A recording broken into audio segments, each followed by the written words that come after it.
कोई पंडित नहीं, कोई ठाकुर साहब नहीं, कोई लालाजी नहीं, कथित कोई बड़ी जात का लोग नहीं। हिंदुस्तान भारत का पहला व्यक्ति अपनी पढ़ाई किस परिस्थिति में, माता पिता के 13 संतान में से एक थे ना, 14 में से एक, माता पिता के 14 संतान में से 14वां लास्ट, समझ लीजिए 14वां संतानों में से एक हम लोगों को दूगो पारने लगता है। और जो ज्ञान प्रभु ने, परमात्मा ने उनके अंदर दिया कि भारत का पहला व्यक्ति हुआ जो कोलंबिया विश्वविद्यालय जाकर के अपने उच्च स्तर की पढ़ाई किए। London school of economics, London school के में आसपास के सबसे बड़ी अच्छी पढ़ाई जहां होती है, वहां से भी पीएचडी किए, पता नहीं कितना विषय को पढ़े।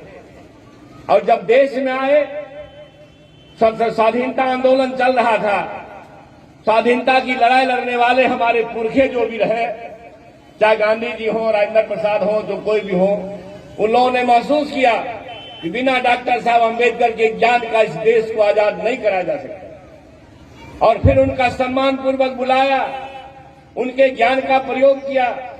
भारत के किसी माई के लाल को यह हैसियत नहीं थी कि संविधान के ड्राफ्ट कमीशन को कन्वेन करता, और संविधान के ड्राफ्ट कमीशन जो ड्राफ्ट हुआ उसको, उसके संयोजक उनको बनाया गया।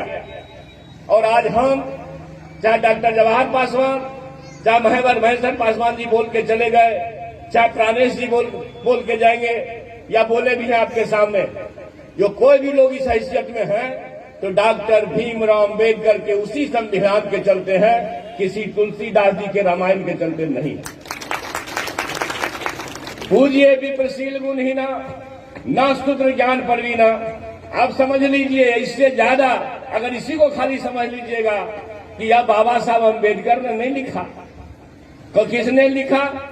आप लोगों में से कोई बताइए, क्या जवाहर पासवान के पुरखा लिखे, क्या चंद्रशेखर कुमार के पुरखा लिखे, या प्राणेश जी के पुरखा लिखे? नहीं। अगर कोई लिखा तो मनुवादी ब्राह्मणवादी विचार को जिलाने वाले लोगों ने लिखा। विप्रशील गुणहीन, हे भगवान, कहीं अगर परमात्मा है या लिखने वाले को तो अभी भी, बोलने वाले को अभी भी बर लगना चाहिए, मगर भगवान है ही नहीं तो बात कहां से लगेगा? भगवान तो सामने है जिसको हम लोग छोड़े हुए। उससे भी ऊपर आप सभी लोगों को पता होगा, पहले एक सामाजिक कुरीति थी, वेद अगर शूद्र पढ़ ले, अति शूद्र पढ़ ले तो जिह्वा काट लो, जिह्वा काट लो। क्या किसी पासवान के पुरखा ने कहा? क्या किसी गुआर के पुरखे ने कहा? किसने कहा? आप भी बोलो भाई, किसने कहा? वेद पढ़ ले तो जिह्वा काट लो, सुन ले तो कान में शीशा डाल दो, पिघला गरम शीशा। किसने कहा? मनुवादियों ने कहा, पंडितों ने कहा, ब्राह्मणवादियों ने कहा, ब्राह्मणों ने कहा। आपके बच्चों, आपके पुरखों ने नहीं कहा। जी काटने की बात हजारों साल पहले कानून बना के उनके पुरखे गए, जिसको मनुस्मृति कहा जाता है। उसी मनुस्मृति का दहन अंबेडकर साहब किए थे।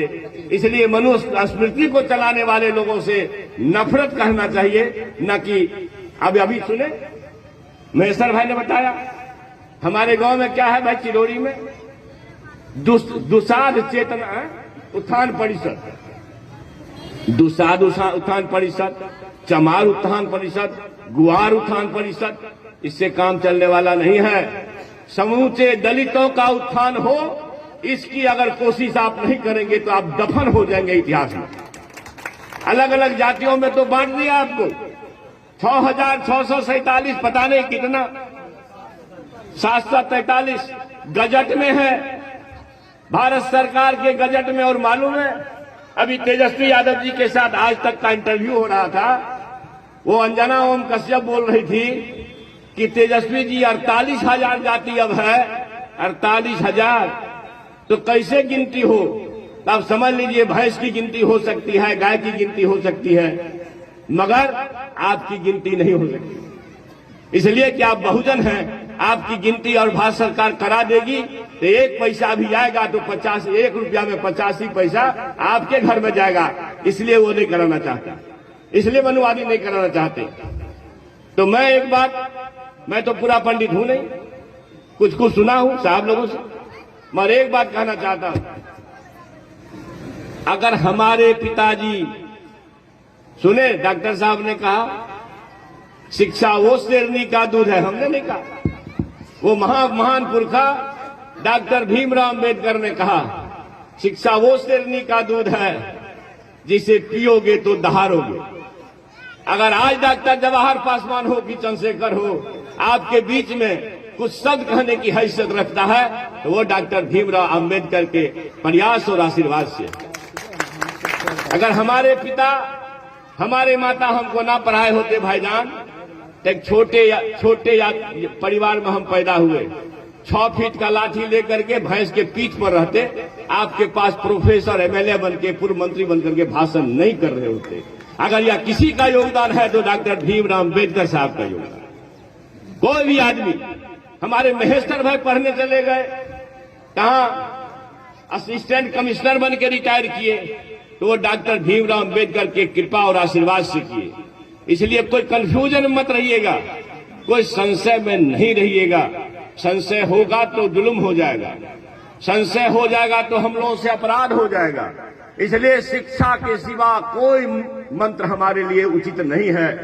अगर एक किताब कोई धर्म ग्रंथ हो हमारे घर में भाईजान, तो बाबा साहब अंबेडकर का लिखा वो संविधान रखना, क्योंकि वो संविधान नहीं रहता हम लोग कुर्सी छोड़िए चटाई पर बैठने लायक भी नहीं थे, कुर्सी छोड़िए चटाई पर बैठने लायक भी नहीं थे। एक बार हम एक जानकारी देना चाहते हैं, जानकारी है लेकिन हमारे लोग तो भूलते ज्यादा हैं, भूलने की आदत है। आप भूलते हो, मनुवादी मौज करता है, आप आपस में लड़ते हो, मनुवादी मौज करता है। आप एक चीज बताइए, ये भारत बगल में नेपाल, एक हुआ जो कुकृत्य का अभिशाप हम लोग ढो रहे हैं, यह 3 देश ही ऐसा है जिसमें इन जातियों का नाम इस तरह से लोग जानता है। दुनिया के सैकड़ों देश हैं, चीन है, जापान है, अमेरिका है, लंदन है, रूस है, दुनिया के सैकड़ों देश, 3 देश को छोड़ करके कहीं इस जाति का नामो निशान नहीं है। इसका मतलब अगर परमात्मा ने, प्रभु ने बीज लगाया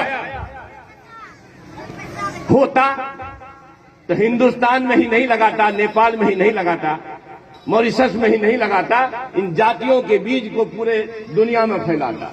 मगर क्या कारण है भाई कि इन 3 कथित हिंदू देश, प्रभावित देश में ही जातियों का इसलिए प्रादुर्भाव हुआ कि पंडितों को, मनुवादियों को, ब्राह्मणवादियों को ये कहना था कि जब तक आपस में लड़ोगे नहीं तब तक अपना मौज होगा नहीं। आपस में लड़िए, जाति जाति के बीच दुसाध उत्थान, गुआर उत्थान, चमार उत्थान, बनिया उत्थान, मुसहर उत्थान, तो सब ब्राह्मणे का उत्थान होगा, हम लोग का तो होने से रहा। इस बात को समझने में कोई दिक्कत? समझ गए आप लोग तो हाथ उठाइएगा। ठीक है, धन्यवाद। तो मैं कहना चाहता हूं, जब जब ये अछूतों के बीच, शूद्रों के बीच में महापुरुष पैदा हुआ है, तब तक उनको मारने की साजिश हुई। अंबेडकर साहब को किस साजिश के तहत मात्र 63-64 वर्ष की उम्र में मारा गया? कहीं अगर ऐसा होता 20 वर्ष और जिंदा रह जाते अंबेडकर साहब, तो इस भारत की भूमि से मनुवादियों का नाश हो गया था, लेकिन मार दिया गया। छोड़िए, हमारे बिहार में एक क्रांतिकारी पैदा हुए, मनुवादियों के आतंक से प्रभावित होकर के जुल्म के खिलाफ लड़ने वाला आदमी, शायद मैं मानूं तो बिहार में उससे बड़ा क्रांतिकारी कोई नहीं हुआ। जहानाबाद के इलाके में, मगध के इलाके में पैदा होने वाला शहीद जगदेव प्रसाद कुशवाहा परिवार में पैदा हुए।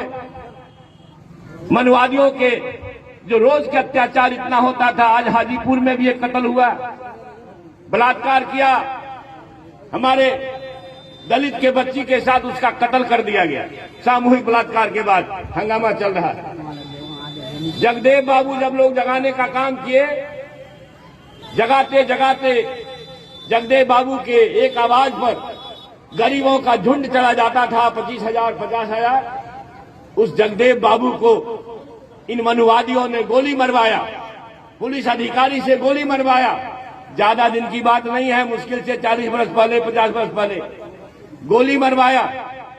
और मरते हुए जगदेव बाबू, हमारे महान पुरखा, जब प्यास लगी पानी मांगे तो उनको पेशाब पिलाया मनुवादियों ने। धिक्कार है आपको, आप कुर्सी पर बैठे हो, अपने पुरखों को जानने का कोशिश भी नहीं करते हो भाईजान। इसलिए उतना ही नहीं, आप आज की तारीख में ले लो भाई, एक कत्ल नहीं हुआ है। विश्व के इतिहास में सुकरात गरीबों को जगाने का कोशिश किए तो सुकरात को भी इस तरह के लोगों ने जहर दिया।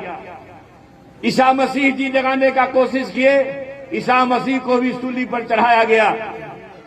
और लालू यादव जी, भैंस चराने वालों, बकरी चराने वालों, चूहा पकड़ने वालों, सुअर चराने वालों, घोंघा सितुआ चुनने वालों, पढ़ना लिखना सीखो। जब गरीबों को जगाने का काम किया तो जेल में बंद है, जेल में बंद है, गलती से मरने काल में लगता है जेल से निकाला है कि कहीं कहीं कहीं क्रांति न हो जाए। आप समझिए, लालू यादव जी अशूद्र के बेटा हैं तो वो जेल में रहेंगे। माफ करिएगा, मर गए पंडित जगन्नाथ मिश्र, 9 साल उनके जमाने में लूट हुआ। लालू प्रसाद तो फिर भी मुकदमा करवाए, सीबीआई को दिए और वो जेल भोगते रहे। मगर पंडित का बेटा जगन्नाथ मिश्र जेल से बाहर बेल पर आ गए। इसलिए आपके पास ये बात छोड़ता हूं कि जब जब हमारे बीच से कोई महापुरुष हुआ है, उनको कभी जहर दिया गया, कभी सूली पर चढ़ा गया, कभी गोली मार दी गई, रोज मारा जा रहा है। इसलिए आप सभी लोगों से कहना चाहता हूं कि पूजिए विप्रशील गुणहीना, ना शूद्र ज्ञान परवीना। वेद वेदांत को पढ़ोगे तो जिह्वा काट लेंगे, सुनोगे तो कान में शीशा डाल देंगे। हमारे माझी साहब, अभी ना माझी साहब को जी काटने का फतवा हुआ कि नहीं? क्यों हुआ? आज के तारीख में भी जो उनका मनवादियों का पुरखा हमको सिखाते रहा है, हमारे साथ जो अत्याचार किया है, उसका बेटा भी आज के दिन में भी हमारे शानदार माजी साहब, या चाहे हो कि हमारे पुरखे और भी कोई हो, चाहे हमारे हमदर्द लालू प्रसाद जी हो, उनको जिह्वा काटने की बात, जेल में डालने की बात, और थोड़ा सा भी अगर किसी में लगता है कि भविष्य में ये नायक हो सकता है तो लालू यादव के बेटा तेजस्वी यादव पर 1 दर्जन से ज्यादा मुकदमा। अमित शाह के बेटा जय शाह पर नहीं होगा, मगर लालू का बेटा, शूद्र का बेटा है तो इस पर मुकदमा होगा, क्योंकि या तो भाई जगा लेगा लोग को। आपके चेतना पर छोड़ता हूं, प्रबोधन कार्यक्रम चलेगा, एक से एक वक्ता आपके गांव में आएंगे। मैं साधुवाद करता हूं बहन मोनिका का, बहन रजनी बौद्ध का, इतना दूर से आपके गांव में आए हैं। और आपका गांव एक माने में ऐतिहासिक है कि बिहार में इस ढंग का कार्यक्रम पहली बार किसी गांव में हो रहा है तो चिरौरी के ऐतिहासिक धरती पर हो रहा है। इसलिए बहुत बहुत साधुवाद संयोजक महोदय प्राणेश जी को, सभी लोगों को। मैं इसके साथ कि जरा अपनी चेतना को खोलना है। आज के तारीख में कितना दिन हुआ? 2014 में 2014 में मांझी साहब मुख्यमंत्री थे 15 में, 14 और 15 में मांझी साहब मुख्यमंत्री थे। मधुबनी के एक भगवती मंदिर में पूजा अर्चना करने गए मुख्यमंत्री होकर के मित्रों, और जब पूजा करके निकले तो मनुवादियों ने गंगा जल से मंदिर को धोया, इसलिए कि वहां पवित्र हो गया। अगर हमारे अंदर चेतना होती तो उसी दिन आग लग जाता इस देश में, मगर हम तो जुल्म सहने के आदी हैं। हमारी बहनें आई है आपको जुल्म से ऊपर करने के लिए, आपकी चेतना को जागृत करने के लिए। छोड़िए, फिर भी एक राज्य के मुख्यमंत्री थे, मुख्यमंत्री होते हुए भी मंदिर को अछूत जान करके गंगा जल से धोया, और हम लोग सो रहे हैं। राष्ट्रपति कौन है अभी? रामनाथ कोविंद। कौन है? रामनाथ कोविंद। कोविंद जी राष्ट्रपति। देश के राष्ट्रपति जगन्नाथपुरी मंदिर में गए थे सौपत्नी पूजा करने। माफ करना, अगर भगवान बुद्ध को समझोगे, बाबा साहब को समझोगे तो किसी मंदिर में माथा टेकने नहीं जाओगे। इसलिए कि जब आपके राष्ट्रपति अछूत जात में पैदा होने वाला राष्ट्रपति को मंदिर के बाहर गर्भगृह में नहीं जाने दिया, मंदिर के बाहर से लौटा दिया गया। और हम सोशल मीडिया पर देखे थे राष्ट्रपति भवन से सब लोगों को शोकॉज इशू हुआ है। अगर हमारे अंदर चेतना होता तो दलित के बेटा राष्ट्रपति है मगर मंदिर में घुसने की इजाजत उसको नहीं है। इसलिए हे 85% लोगों, याद रखना, अगर तुम जग जाओगे तो एक सुई के तिनका बराबर भी मनुवादियों को जगह नहीं मिलेगा। जय भीम, जय भारत, इनकलाब जिंदाबाद।